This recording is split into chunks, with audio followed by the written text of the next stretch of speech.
Hello everyone, welcome back to my channel. আশা করি তোমরা সবাই খুব ভালো আছো, আমরাও খুব ভালো আছি। আজকে অনেক দিন পর ভিডিও করছি, সেই গয়া থেকে এসেছি। তোমরা তো দেখলেই যে আমরা যেহেতু তৎকালে ট্রেনের টিকিট কেটেও সেটা কনফার্ম হয়নি, তো সেই কারণে আমরা রাত্রিবেলা মানে ঝটপট করে বাসের টিকিট করে আমরা বলবো বাসে এসেছি। আর আমার এমনিতেই মানে যেহেতু বললামই তোমাদের যে আমার এমনিতেই মোশন প্রবলেম আছে, তো আমার গাড়ি চললে সেই ভমিটিং হওয়া বা ভমিটিং ফিল হওয়া এগুলো খুব ঝামেলা আমার।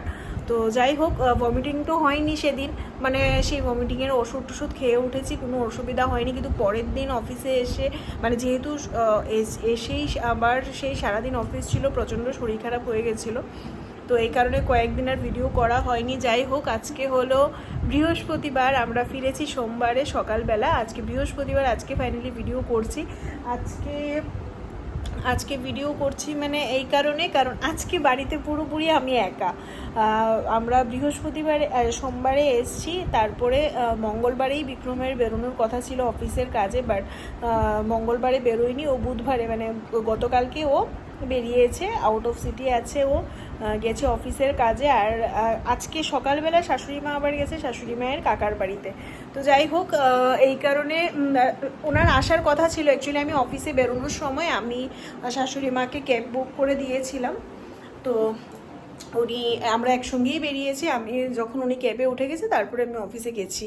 তো তারপরে ওনার তো চলে আসার কথা ছিল, কিন্তু বিকেলবেলা উনি ফোন করে বলল যে উনি আসছে না, আজকে থাকবে।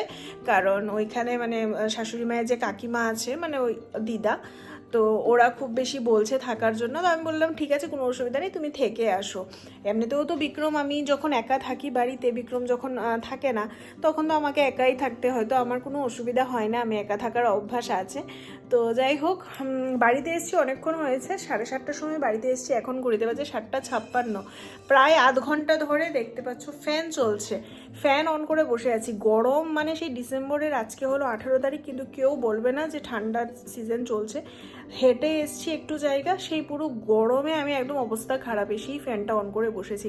যাই হোক, এবার যাবো স্নান করব, স্নান করে পুজো দেবো, পুজো দিয়ে তারপরে রান্না করতে হবে। অ্যাকচুয়ালি আজকে যেহেতু শাশুড়ি মাও সকালবেলা বেরিয়ে যাবে, এই কারণে সকালবেলা কিছুই করিনি, জাস্ট কালকে রাত্রিবেলা একটু ডাল করে রেখেছিলাম, সকালবেলা অমলেট করে সেটা নিয়ে আমি অফিসে চলে গেছি। তো এখন একটু রান্না এই কারণে করতে হবে, কারণ কালকে আবার অফিস আছে সকালবেলা। তো এই কারণে ফ্রিজে মাছ ছিল, ফ্রিজের থেকে মাছটা বের করে রেখে দিয়েছি, কারণ এমনিতেই মানে বরফ হয়ে আছে, এটা ছাড়তেও টাইম লাগবে, ততক্ষণ আমি স্নান করে পুজো।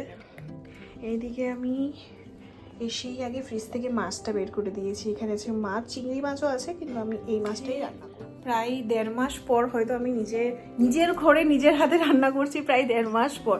তার কারণ হলো শাশুড়ি মা আসার পর থেকে উনি রান্নাবান্না করছে। রান্নাবান্না এই কারণে করছে কারণ উনি রান্না করতেও ভালোবাসে, আর আমি যদি রান্না করি তাহলে সারাদিন ওনার কোনো কাজ থাকবে না, ওনারও সময় কাটবে না। এই কারণে উনি চাই যে উনি রান্নাটা করুক, তাতে করে ওনার সময়টা কাটবে। তো তাতে আমরাও আর কিছু বারণ করি না, ঠিক আছে যাক, কিছু না কিছু করে তো সময়টা কাটতে হবে, কারণ আমরা যেহেতু সারাদিন বাড়িতে থাকি না। তো এই কারণে উনিই রান্নাবান্না করে। বাট আজকে অনেক দিন পর আমি রান্না করব নিজের ঘরে, কীরকমই একটা লাগছে। এসে সেই লেদ খেয়ে বসে আছি। যাই হোক, অনেকটা বেলা মানে রাত হয়ে গেছে, আর শীতের রাত তো এমনি তাড়াতাড়ি কাটে। তো চলো ফটাফট কি আগে পুজোটা দিই।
যে এইদিকে আমার অলমোস্ট মাছ ভাজা হয়ে গেছে, আরেকটা হচ্ছে।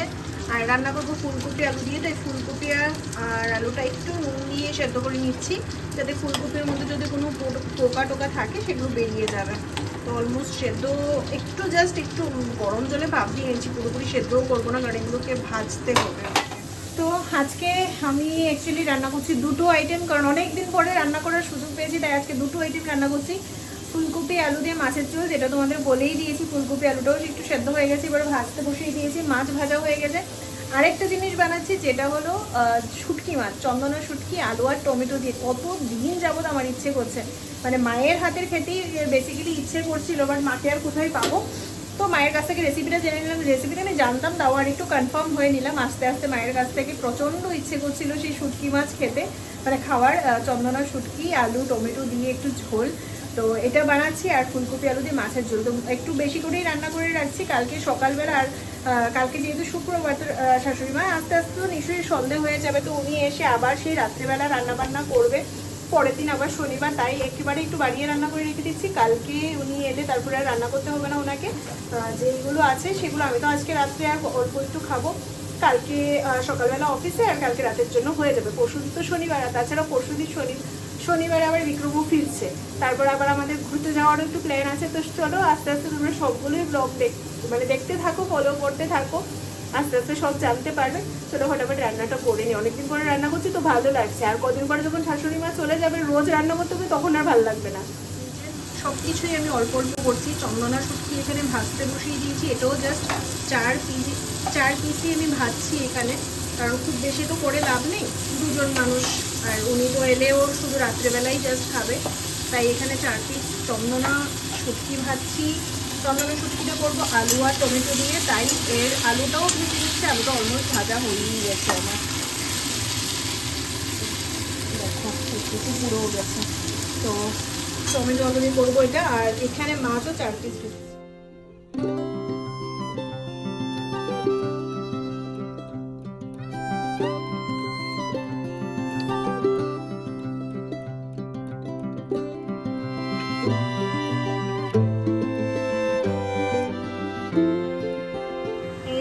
এদিকে আমার চন্দনা শুটকির তরকারি ফুটছে, এটাও হয়েই গেছে, জাস্ট নামিয়ে নেবো, ফুটছে।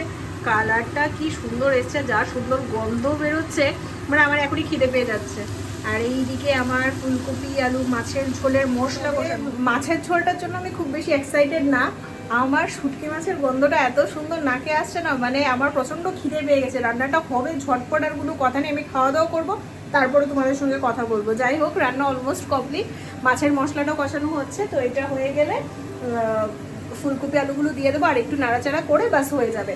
যাই হোক, শাশুড়ি মা আবার ফোন করেছিল, এবার উনিও তো এতদিন যেহেতু আছে আমার সঙ্গে, এবার আজকে আমি বাড়িতে যেহেতু একা একা, তো ওনারও একটু টেনশন হচ্ছে, ফোন করেছে। আর বিক্রম তো একটু পর পর ফোন করছেই। চলো রান্নাটাকে কমপ্লিট করে নিই, তারপরে তোমাদেরকে দেখাবো যে আমরা বুদ্ধগয়া থেকে কি এনেছি। দেখিয়েছিলাম যে আমরা বুদ্ধ মূর্তি টুর্তি কিনেছি, তবে কোন মূর্তিগুলো কিনেছি সেগুলো তোমাদেরকে দেখা। এই দেখো, এই যে কামানটা দেখতে পাচ্ছ, এটা আমরা মুর্শিদাবাদ থেকে কিনেছি, এটা পিতলের একটা কামান।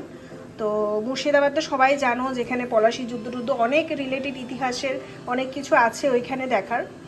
তো এই কামানটা ওইখান থেকে নিয়েছি, আমার ভীষণ ভালো লেগেছে। এই যে ঘড়িতে বাজে 10টা 20, ডিনার আমার কমপ্লিট। আমি তোমাদেরকে বলেইছিলাম যে শুটকি মাছটা যখন রান্নাটা প্রায় হয়ে এসছে, এত সুন্দর গন্ধ বেরিয়েছে যে আমি আর খিদেটা আটকে, এমনিতেও মানে তখন অলরেডি 10টার উপরই বাজে, তো প্রচণ্ড খিদে পেয়ে গেছিলো, মানে কোনো রকমে তরকারিটা হতে দিয়ে আমি আগে খেতে বসে পড়েছি, কড়াই থেকে তরকারি নামাইনি, প্রচণ্ড খিদে পেয়েছে। যাই হোক, খাওয়া দাওয়া কমপ্লিট। বিক্রমও ফোন করেছে, দরজা বন্ধ করেছে কিনা, তারপরে খাওয়া হয়েছে কিনা, দরজা লক করেছো কিনা, 100 বার ফোন করছে।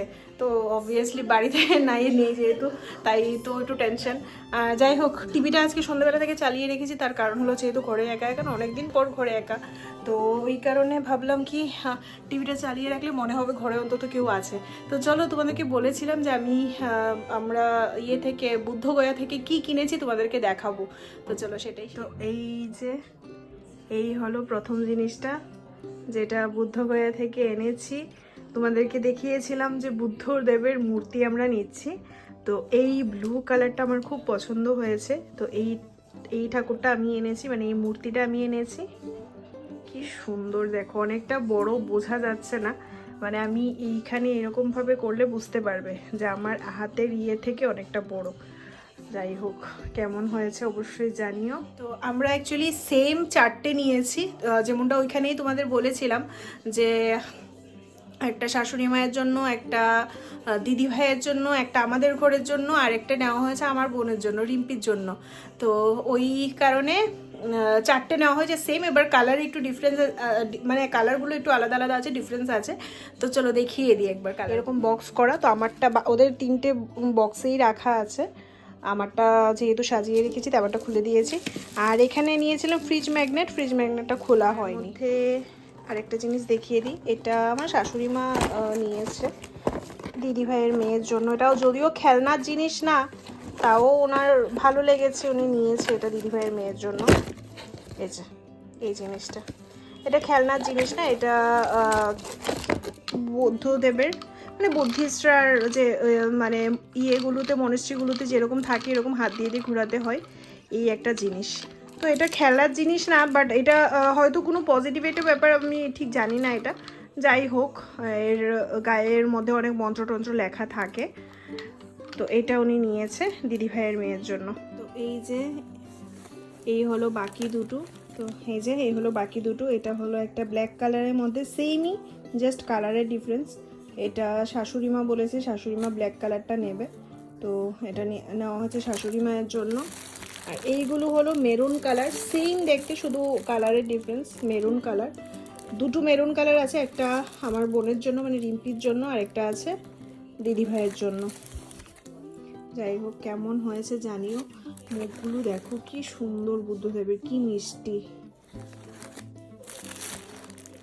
দারুণ সুন্দর।